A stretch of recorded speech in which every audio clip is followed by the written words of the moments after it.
আসসালামু আলাইকুম। হাই বন্ধুরা, কেমন আছেন? শুভ সকাল। আশা করি সবাই ভালো আছেন। আজকে আপনাদের সাথে সমসাময়িক কিছু বিষয় নিয়ে আলোচনা করব। একটা বিষয় গত কয়েকদিন আগে হয়তো আপনারা জানেন যে ফেসবুকে ভাইরাল হয়েছিল মনে হয়। বিষয়টা হচ্ছে যে নোয়াখালীর প্রবাসী এক ভাই দীর্ঘদিন দেশের বাইরে ছিলেন।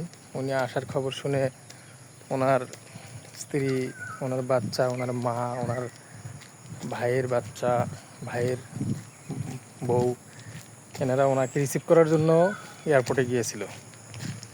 তো এয়ারপোর্ট থেকে গাড়ি রিজার্ভ নিয়েছিল একটা মাইক্রো। তো ওটা নিয়ে বাসায় ফেরার পথে রাতেই হবে, মেবি সন্ধ্যার পরে আর কি। তো একদম মানে কি যে একটা অবস্থা, ড্রাইভার নাকি ঘুমাচ্ছে আর গাড়ি চালাচ্ছে।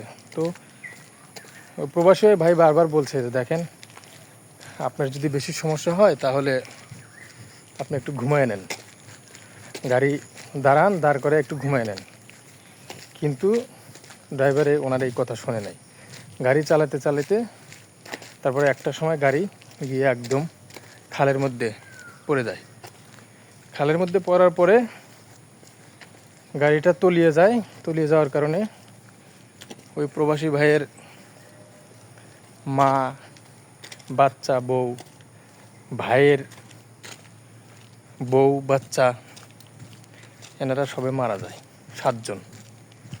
কি মর্মান্তিক ঘটনা! 7 জন মারা যায়। মারা যাওয়ার পরে ওই ভাই কোনো মতে কেমনে যেন বেঁচে ফেরে। উনি বের হয়ে আসে, কিন্তু আর কাউকে বের করতে পারেনি। উনি বের হয়ে এসে এত চিল্লাচিল্লি করছে, সবাইকে বলছে একটু সবাই বাঁচান। কেউ পিছনে যারা বসছিল হয়তো গাড়ির দরজা খুলতে পারে নাই।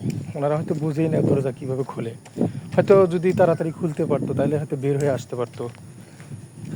বা আবার শুনলাম যে একজন, ওনার ওয়াইফ নাকি বের হওয়ার সুযোগ ছিল, কিন্তু ওনার ওয়াইফ ওনার বাচ্চাকে বের করতে পারতেছে না দেখে উনি আর গাড়ির ভিতর থেকে বের হচ্ছে না।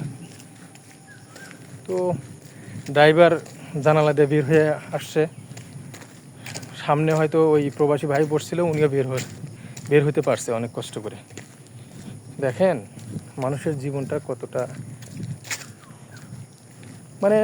কোনো নাই, কোনো মৃত্যু যে কোনো সময় যে কোনোভাবেই আসতে পারে। আসলে কোনো গ্যারান্টি নাই, জীবনের কোনো গ্যারান্টি নাই।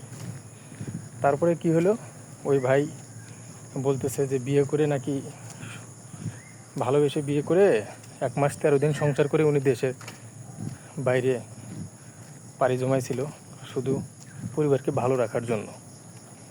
তারপরে সে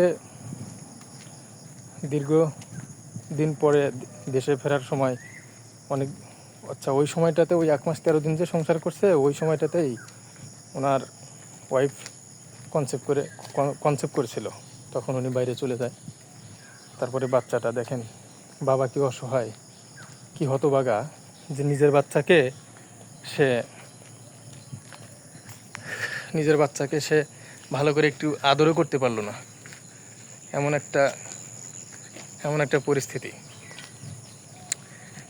আসলে উনি এই জন্য বাড়ি থেকে আসার সময় বউয়ের জন্য অনেক কিছু নিয়ে আসছে, গহনা নিয়ে আসছে, বাচ্চার জন্য খেলনা নিয়ে আসছে, কত কি নিয়ে আসছে। কিন্তু ওনার আজকে আনন্দ করার কথা ছিল, কিন্তু আনন্দ না করে শোকের ছায়া আচ্ছন্ন বাড়িটা। বিষয়গুলো কেন বলতেছি, আসলে কিছু কিছু ঘটনা আছে যে যেটা ঘটার সেটা ঘটবেই, বাট স্রষ্টার যেটা ইচ্ছা সেটা হয়তো ঘটাবে। কিন্তু আমাদেরও একটু সচেতন হওয়া উচিত। এই সচেতনটা হইলে হয়তো আমাদের জীবনে কিছু কিছু অনাকাঙ্ক্ষিত ঘটনা থেকে আমরা বাঁচতে পারি। তো বন্ধুরা, আজকে এই বিষয়টা নিয়ে কথা বললাম। ঠিক আছে, সবাই ভালো থাকবেন। আল্লাহ হাফেজ।